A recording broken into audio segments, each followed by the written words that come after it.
Assalamualaikum warahmatullahi wabarakatuh. Perkenalkan, nama saya Karisma Purbaningrat, absen 23. Di sini saya akan menjelaskan sedikit tentang apa itu akuntansi dan menjelaskan singkat tentang PDA. Apa sih akuntansi itu?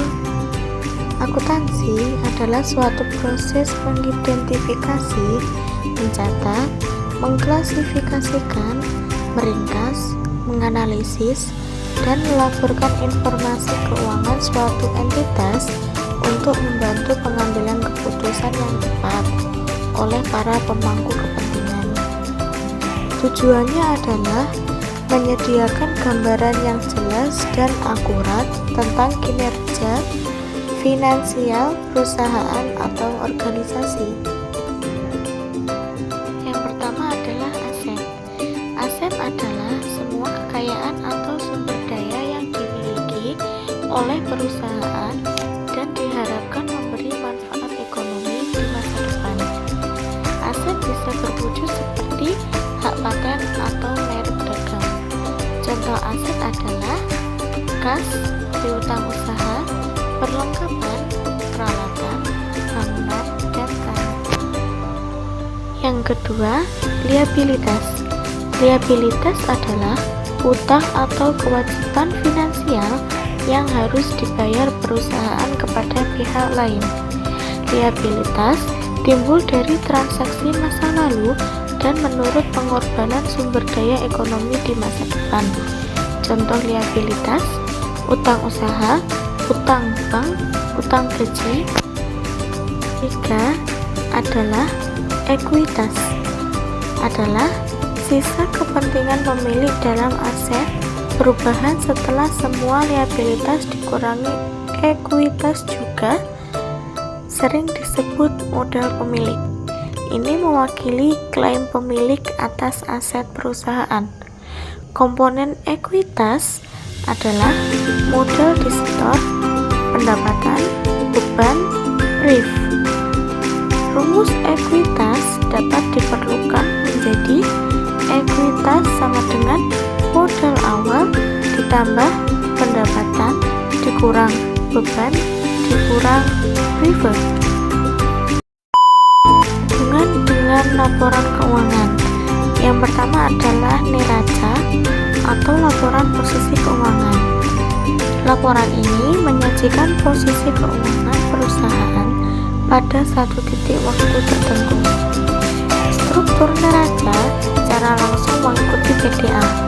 Aset yang disajikan di satu sisi, sedangkan liabilitas dan ekuitas disajikan di sisi lain. Hasil akhirnya selalu menunjukkan bahwa total aset semua dengan total liabilitas ditambah ekuitas. Prinsip keseimbangan dan pembukuan berpasangan. Konsep utama dari PDA adalah prinsip keseimbangan. Ini bukan sekedar persamaan matematika, tetapi cerminan bahwa setiap transaksi keuangan memiliki dua dampak yang saling berlawanan. Dalam sistem akuntansi ini dikenal sebagai pembukuan berpasangan, double entry bookkeeping. Setiap transaksi dicatat dengan debit sisi kiri dari sebuah akun, kredit sisi kanan dari sebuah akun. Dan penerapannya, persamaan dasar akuntansi harus selalu seimbang. Ini berarti setiap transaksi keuangan yang terjadi akan memengaruhi setidaknya dua akun, tetapi keseimbangan persamaan akan tetap terjaga. Prinsip ini adalah dasar dari sistem pembukuan berpasangan. Contoh transaksi: pemilik menginvestasikan 10 juta tunai ke perusahaan, yang berarti aset atau kas bertambah 10 juta, ekuitas atau modalnya bertambah 10 juta, dan persamaan tetap seimbangnya 10 juta, sama dengan liabilitasnya 0 ditambah 10 juta ekuitas. Kesimpulannya adalah persamaan dasar akuntansi aset sama dengan kewajiban ditambah ekuitas adalah inti dari sistem akuntansi. Persamaan ini tidak hanya memastikan keseimbangan setiap transaksi, tetapi juga berfungsi sebagai kerangka kerja yang menghubungkan semua laporan keuangan.